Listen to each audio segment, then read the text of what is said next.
Honorable Ministers, Cabinet Secretaries, Permanent Secretaries, Ambassadors, business community, good morning. Again, let me welcome all of you, those who are coming here from outside our country. Welcome to Kenya on behalf of the people and government of Kenya. Welcome to Nairobi and welcome to Kenya.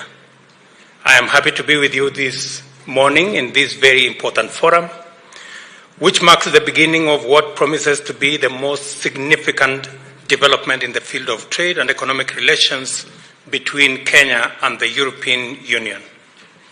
From the robust attendance that I see this morning, I see a common belief that there is value in this relationship between Kenya and the EU, a value in engagement, a value in negotiations, and a value in partnership. This forum is the culmination of determined efforts under the bilateral strategic dialogue, which has been facilitated by the cordial relations between Kenya and the EU delegation. It is highly encouraging to note that this forum has not only brought together high-level officials from both sides, but I'm also informed that it will attract between 500 and 700 participants from all sectors. For a first installment, this magnitude of positive interest indicates the level of business opportunities that stand to be unlocked through our strategic dialogue. It also shows that the Kenya-EU relations are deep and extend beyond development cooperation between our governments to many highly impactful areas in both business and private sectors. I am confident, therefore, that we are off to an excellent start and that we may all look forward to highly productive deliberations over the next 2 days, which will give way to very rewarding engagements into the future. This confidence is underpinned by the fact that, as matters stand now, the EU is the largest destination for Kenyan exports, accounting for about Kenya shillings 170 billion in 2021. Equally fundamental is that the EU accounted for 16.5% of Kenya's total import bill in the same year, which amounted to 355 billion Kenya shillings and represents an increase in value of imports to 14.8% from the previous year. Trading with the EU helps Kenya create millions of direct and indirect jobs in tea, coffee, cut flowers, and peas value chains, which are our main exports. In fact, 70% of our total flour production is exported to the EU and from the EU to other destinations. Kenya and the EU are engaged in a fairly vigorous trade regime. It is only reasonable that as business partners on such a scale, we should be engaging more and engaging all the time. As you are aware, the government remains to unlock high rates of economic growth by focusing on our 5 priority areas which form the pillars of our agenda for the rapid socio-economic development of our country. As the highest multiplier of employment opportunities, agriculture is a key pillar of our bottom-up economic transformation agenda to increase incomes and employment and reduce poverty and inequality. Its strong linkages mean that the impact of agriculture cuts across manufacturing all the way to logistics with positive outcomes in every sector in between. These benefits and opportunities are curtailed by barriers faced by our agricultural exports to the EU. They are subjected to product and market-specific restrictions as well as onerous phytosanitary standards, compounding infrastructure-related challenges like difficulties with flights and low technological capacity, which hinder productivity. I believe that continued consultations like the one we are having this morning and collaboration can unlock these barriers and smoothen the path for stronger trade relations and investment opportunities. The second pillar of our bottom-up economic transformation agenda is the micro, small, and medium enterprise sector, where many Kenyans in our economy are based. This sector absorbs 9 out of every 10 people who join the workforce. The need to establish MSME sector business development centers across the country is urgent and cannot be gainsaid. Providing young people with stronger technological know-how, operational capability, business management skills, and general entrepreneurial capacities is critical.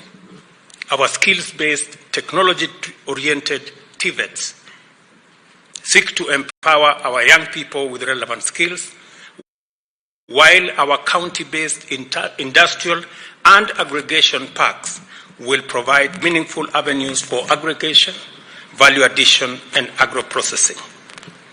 We are also ameliorating the housing shortage in the country, particularly in our urban centers, by embarking on the development of affordable and social housing units in projects that are intentionally labor-intensive in order to create opportunities for skilled and unskilled labor throughout the country.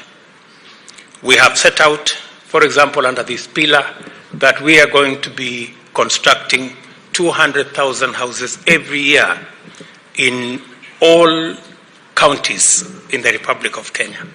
The housing projects also consume locally produced materials as well as fittings and fixtures fabricated and assembled by Kenyan MSMEs. Additionally, the government is committed to the provision of universal health coverage. This program requires intensive investment in various dimensions of the health sector, from developing and equipping facilities of various levels to the provision of medical and therapeutic supplies. In this context, we are working with private sector to provide infrastructure facilities, manufacturing of pharmaceuticals, and other interventions that will help in the private-public relationship as we deliver this assignment on health. Finally, we shall escalate the provision of internet bandwidth throughout the country under our digital superhighway and creative economy pillar. Our plan is to enhance Kenya's leadership position in the provision of financial technology and innovation and expand to animation, robotics, and artificial intelligence to enhance thousands of our young people participate confidently in the digital economy. These sectoral commitments require the investment of huge amounts of capital. There are also clear opportunities for the EU firms to plug in, especially under our public-private partnership model. The legal framework for PPP is now in place, and investors can engage with confidence in all our areas of priority and areas of interest by our partners. A year ago, I engaged the European Business Council and shared my vision in terms of the business environment and the rules of the game. I expressed commitment with regard to institutionalization of our governance and sound institutional quality and the rule of law. I wish to confirm to you that I have made progress in implementing those undertakings to pursue solutions.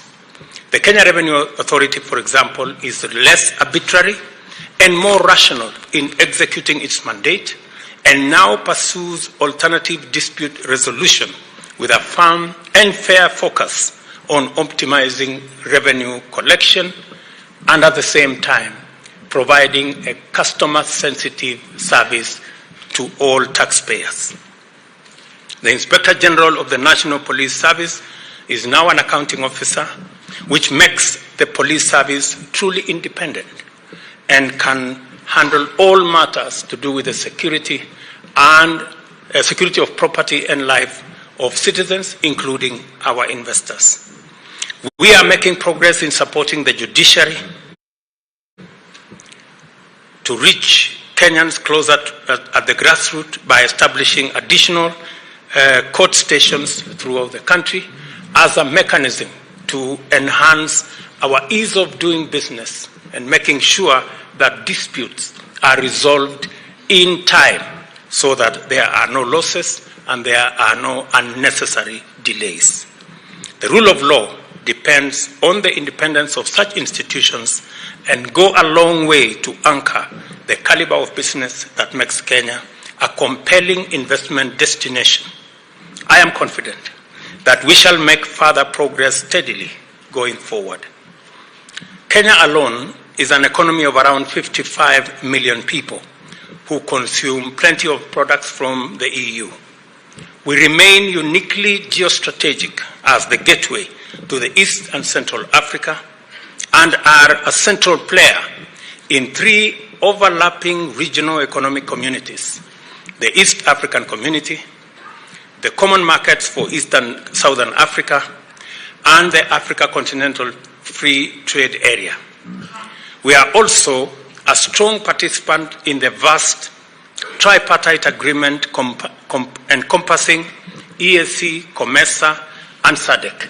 As you've heard from Moses, this is an agreement, the tripartite agreement was signed in 2015, and unfortunately for the last 7 years or so, we haven't concluded that agreement to the satisfaction of the requirements of the regulations.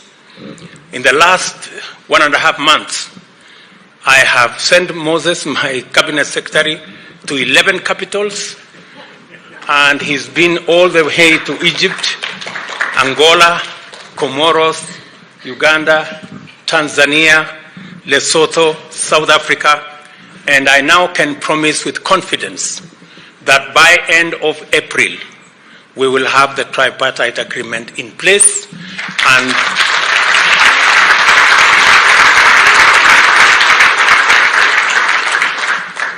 28 countries in our continent will be working as one trading bloc with 750 million people and an economy of $1.8 trillion.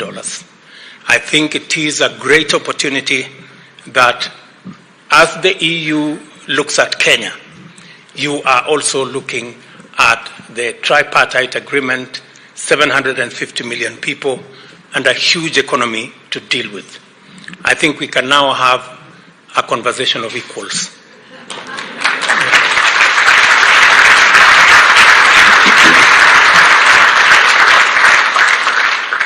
For the EU Business Council, I want to state that doing business in Kenya is strategic and highly beneficial, literally in every way. This is why it is also important that the EU undertake a fresh push to conclude the economic partnership agreement with East African Community. And I'm really looking forward to this being concluded so that we can even the scales. Access to the EU market would enable Kenya expand its export base, thereby multiplying employment opportunities and strengthening its balance of trade. It is one of the notable interventions that can make tremendous difference to our economic performance, and there is excellent reason in the EU's best interest to conclude this deal. Kenya is undergoing the adverse impact of climate change, leading to extreme weather patterns, including a drought in our arid and semi-arid rangelands, which covers nearly 70% of our landmass. In these northern and northeastern stretches, rain has failed for 4 consecutive seasons, leading to widespread crop failure, livestock deaths, starvation, and malnutrition, water stress, immense economic loss, and conflict. This adversity is part of a broader phenomenon afflicting the Horn of Africa, which we all know. Our agriculture-driven economic transformation agenda, industrialization, food security, wealth and job creation is in jeopardy if we remain vulnerable to erratic rain patterns. Thus, this agenda not only has to be complemented by a strong water harvesting and supply and irrigation infrastructure component, our entire bottom-up economic transformation agenda must be premised on strong green growth. Let me repeat, strong green growth.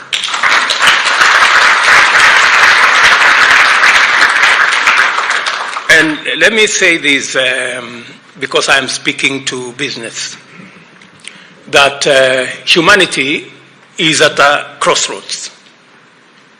Business is at a crossroads. Investment is at a crossroads. Do we continue the coal-fired, fuel-powered growth that has brought us where we are today with the kind of weather and climate change situation that we face, or we take a new trajectory on the path on green growth? That is the option humanity is faced with today. And as business leaders, it is important for you to analyze where the future is. Is the future in coal-powered growth, or is the future in green growth? I think the choice is rather obvious. It is not possible. It is not prudent.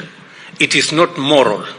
It is not right to continue the path of coal-powered, fuel-powered growth, because it poses an existential threat not just to Africa, to the globe.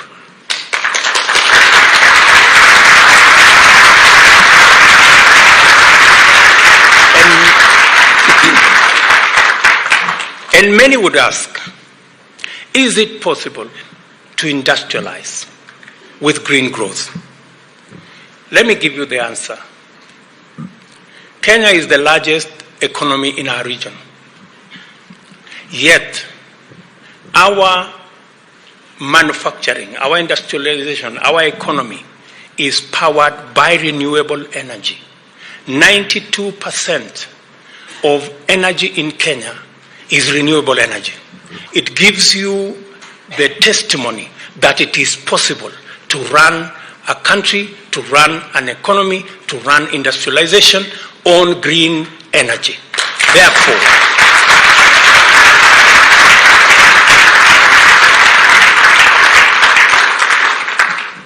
as business leaders, as people who are investors, where is the future?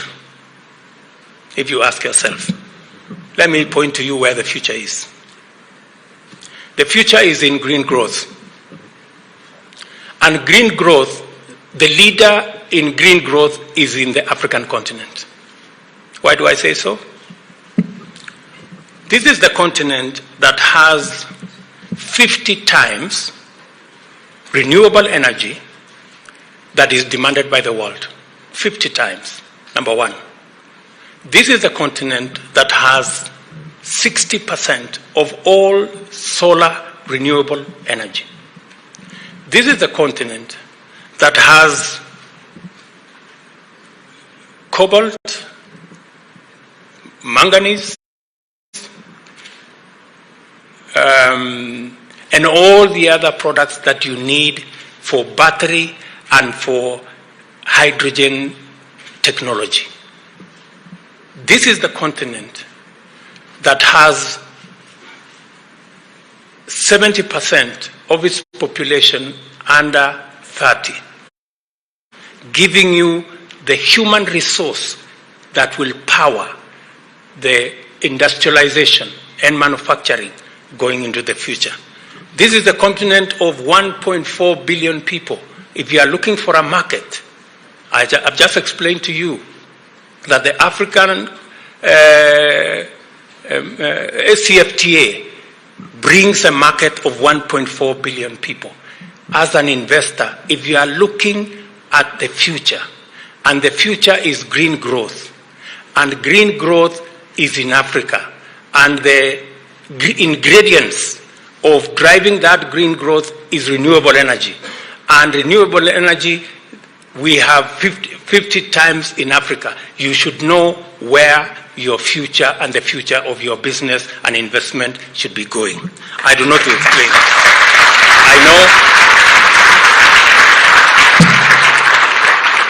I know you are intelligent people,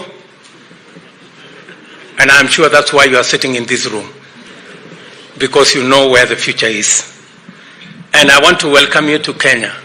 We are going to provide the necessary leadership to make sure that we come to the table with solutions on climate change, with solutions on green growth, to provide the globe with the solution.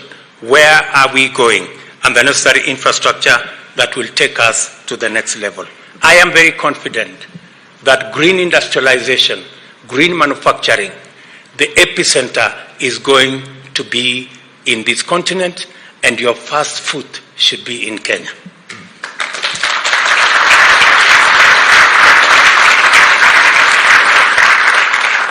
An ambitious climate action, biodiversity loss mitigation and conservation and pollution control agenda, as well as robust carbon trading framework, presents immense possibilities for investors in the green economy. I have set out several sectors and areas where our development agenda at the program and project level offers numerous undeniable investment opportunities. I am sure tomorrow you will be continuing this conversation.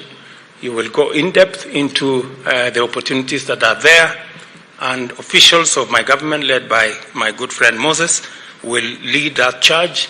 And if there are any questions and they are unable to answer, please report them to me.